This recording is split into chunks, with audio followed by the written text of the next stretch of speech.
Welcome everyone. Today we're talking about RE for Hire and we have Holly, who's the CEO of Global Messiahs. Welcome. Thanks for having me.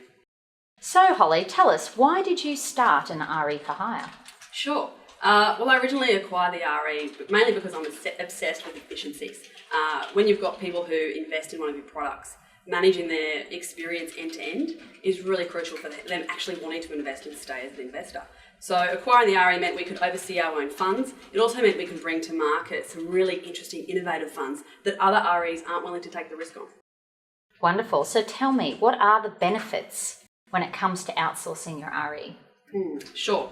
There's quite a lot of benefits for outsourcing your RE. Mainly is the compliance burden, which is significant in this space. You've got your licensing regime as well, which you have to comply with. You have your risk management policies. I could go on. There's an awful lot. And at the end of the day, as an investment manager, you should be focusing on raising capital into your product and then making sure you perform, whether it's property, share trading, whatever it might be. That should be your focus. Great. So as a funds manager though, isn't it my job to do my own compliance and admin? Absolutely. You still are responsible for it. Most of the companies that we find that we go in to assist it's become a bit of a problem they have to deal with, but it's an important thing that you have to have in order for your fund to be compliant and stay in the market. So having us as a resource, and again, that's another benefit of outsourcing RE for hire, is you get all the infrastructure and resources of that RE. And it just takes that burden off with these businesses that we go in and assist. So you must see a lot of funds and you do an audit. Is everyone compliant?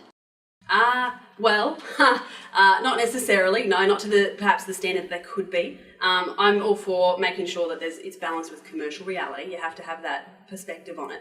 But you still have to meet all the regime requirements that ASIC have in place, which is why when we go into a business, we do what we call a fund readiness analysis. And the value of that is it gives the investment manager a complete overview of where they're going and where they're at. The time frame, the costs, and all of those things. And that's really important if the fund's going to be a success in the short and long term. That's great. So you come in and you'll actually assess my fund and give me the checklist and the audit to make sure I'm compliant, because a lot of the time you don't know what you don't know.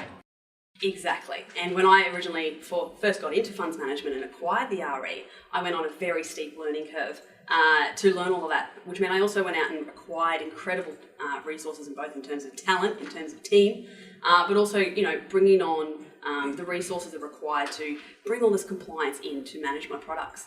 And I thought, well, others can benefit from this as well, rather than kind of meandering through the woods trying to figure it all out in an ad hoc fashion. It's much better to do it strategically with the right people. So effectively, you're also bringing efficiency to the industry as a whole for Australia. And with the rise of investment in funds, which is great to see in Australia, do you see this as an ongoing trend of people outsourcing their RE? Absolutely. I think, we demand innovation in a lot of areas. We all have the latest phone. We all have, we like to get the next car upgrade. But for some reason, we don't demand the same thing in our investments. Instead, we're still investing in products that were built in the 80s. Your stock markets, which have this ongoing legacy status, which, whether they deserve it or not ongoing is another discussion. But one thing we're passionate about is by bringing this efficiency as an RE for hire, we can actually help those with innovative products come into the space, whether it's a cryptocurrency fund or a really interesting property development fund. All these things we have the risk appetite for, but more importantly, we want to go in and work with these investment managers to bring their product to market. Very helpful and insightful. Thank you, Holly. No problem.